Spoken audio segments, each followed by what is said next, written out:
नमस्कार। आज बात होगी एक ऐसे महानायक की, एक ऐसे योद्धा की जिसने 17वीं सदी में भारत का पूरा राजनीतिक नक्शा ही बदल कर रख दिया। जी हाँ, हम बात कर रहे हैं छत्रपति शिवाजी महाराज की। तो चलिए, उनकी इस हैरतअंगेज कहानी को और अच्छे से समझने के लिए हम उनके सफर के इन 4 अहम पड़ावों पर गौर करेंगे। ये वो पड़ाव हैं जिन्होंने सचमुच इतिहास का रुख मोड़ दिया। तो शुरुआत करते हैं पहले हिस्से से। हम चल रहे हैं 17वीं सदी के उस दक्कन में जहां हर तरफ उथल-पुथल मची हुई थी और ठीक उसी माहौल में एक बिल्कुल नए, एक क्रांतिकारी विचार ने जन्म लिया, स्वशासन का विचार। जरा उस वक्त के दक्कन के बारे में सोचिए, माहौल कैसा था। चारों तरफ बस अफरा तफरी। एक तरफ था ताकतवर मुगल साम्राज्य और दूसरी तरफ आदिल शाही और कुतुब शाही सल्तनतें थीं जो अब कमजोर पड़ रही थीं। तो एक तरह का पावर वैक्यूम बन गया था जहां लड़ाई, झगड़ा, संघर्ष यही रोज की बात थी। और इन सब के बीच पिस कौन रहा था? आम इंसान। और ठीक ऐसे ही माहौल में शिवाजी बड़े हो रहे थे। उनकी माँ जीजाबाई का उन पर बहुत ही गहरा असर था। कहते हैं ना, माँ पहली गुरु होती है। तो जीजाबाई ने ही उनके दिल और दिमाग में एक आजाद, खुद के राज्य का सपना बोया। एक ऐसा सपना जिसे नाम दिया गया स्वराज्य, यानी अपना राज। और बस यहीं से उस क्रांति की चिंगारी भड़की। सोचिए, सिर्फ 15 साल की उम्र, शिवाजी ने अपने कुछ गिने चुने भरोसेमंद दोस्तों के साथ रायरेश्वर मंदिर में भगवान को साक्षी मानकर हिंदवी स्वराज्य की स्थापना की शपथ ले ली। ये कोई छोटी मोटी बात नहीं थी। ये उस दौर की बड़ी बड़ी सल्तनतों को दी गई एक सीधी खुली चुनौती थी।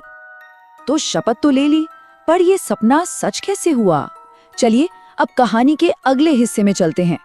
यहाँ हम उन लड़ाइयों की बात करेंगे, उन संघर्षों की जहाँ शिवाजी की कमाल की रणनीति का असली इम्तिहान हुआ, वो भी अपने से कई गुना ज्यादा बड़ी ताकतों के खिलाफ। अच्छा, शिवाजी का सबसे बड़ा हथियार क्या था जानते हैं? उनका सैन्य सिद्धांत, जिसे कहते थे गनीमी कावा। ये बेसिकली गुरिल्ला वॉरफेयर था, मारो और भाग जाओ वाली तकनीक।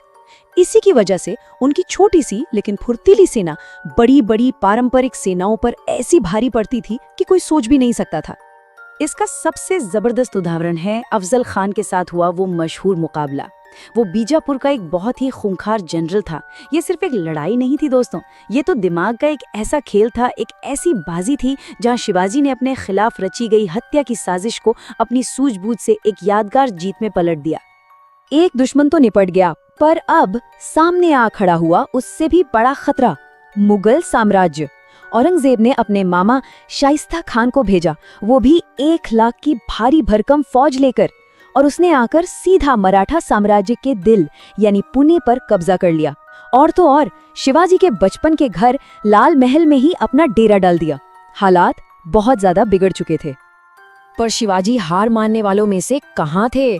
उन्होंने कुछ ऐसा कर दिखाया जिसकी किसी ने सपने में भी नहीं सोचा होगा। लाल महल पर वो आधी रात का हमला, आज की भाषा में कहें तो एक सर्जिकल स्ट्राइक। ये सिर्फ एक हमला नहीं था, ये मुगलों के घमंड पर किया गया वार था। शाइस्ता खां बुरी तरह घायल हुआ और मुगलों की इज्जत मिट्टी में मिल गई।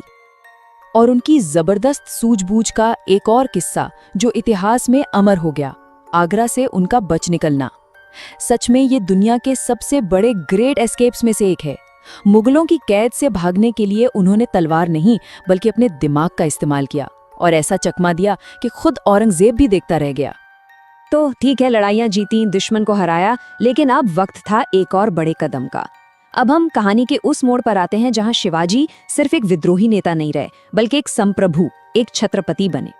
और उन्होंने अपने स्वराज्य को एक मजबूत, कानूनी और धार्मिक पहचान दी।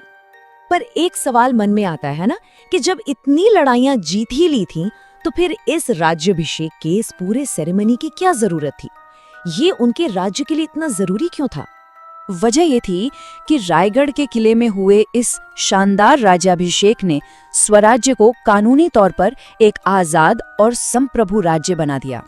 अब मराठा साम्राज्य के पास अपनी खुद की करेंसी थी, अपनी भाषा थी, अपना कानून था। मतलब हर तरह से ये एक मुकम्मल राष्ट्र बन चुका था। लेकिन कहानी सिर्फ जंग के मैदान की नहीं है। शिवाजी की महानता इससे कहीं ज्यादा थी। अब हम बात करेंगे उनके एडमिनिस्ट्रेशन की, उनके शासन करने के तरीके की, जो असल में उनके स्वराज्य की असली बुनियाद थी। जरा उनकी सरकार का स्ट्रक्चर देखिए, जिसे अष्टप्रधान मंडल कहते थे।